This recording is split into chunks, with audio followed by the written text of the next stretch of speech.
Material reimbursement system in Vigor is a system that returns some materials back to you after you die in an encounter. The system, for most of its run, was barely understood by the community and was just accepted as a cool little thing you get after you die. However, I couldn't just accept that it is what it is, so with the help of Bubble Rail, we have tested how the system works, and I think we now have a solid grasp on exactly how it works, which is what I will be covering in today's video. So let's get right into this.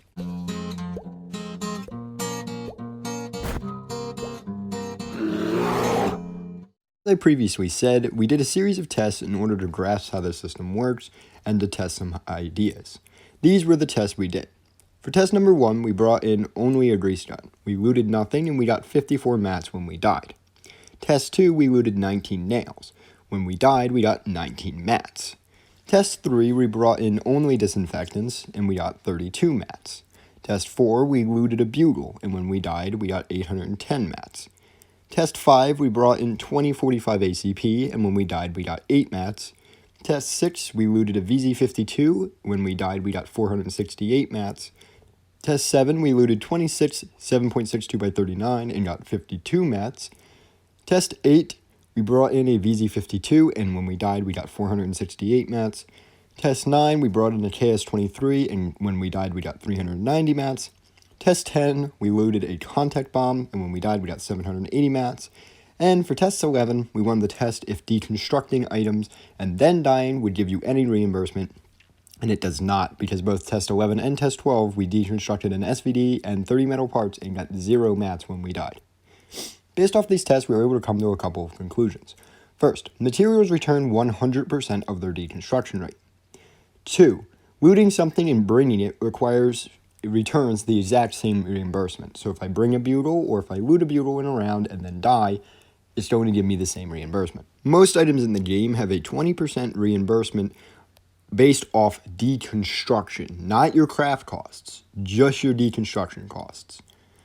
On this note, chemical distillation, which will increase your deconstruction costs and how much you get back, does not affect how much you get back from reimbursement.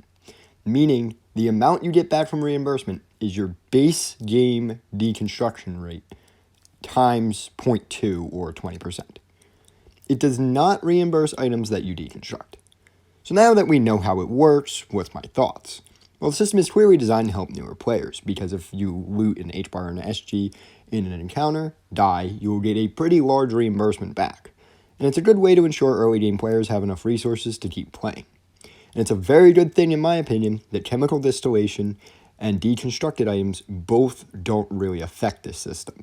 Because if chemical distillation did, then higher tier players would be able to get max level chemical distillation and get massive amounts back from reimbursement.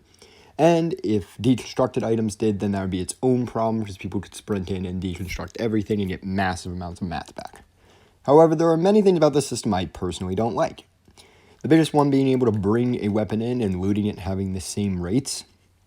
What this really means to me is that in the current loophole where purples are very common and safe, we're going to easily get a purple, die, and get a reimbursement higher than what they started with. But that really isn't a huge problem for me. My bigger issues really do come into the fact that the system exists at all, and I don't really think it's necessary for higher tier players. Simply because most higher tier players should have enough mats to not need a 20% reimbursement on their loadout and a 100% reimbursement on whatever mats they gather. But those are just my opinions, and that is it for today. Hopefully, together now that we all understand how the system works, we can start thinking of ways that if we want to tweak it, how to tweak it, and if we don't want to tweak it and it's not a big deal to us, then we don't tweak it. But until then, this has been Chris Peace, and I'll see you all next time.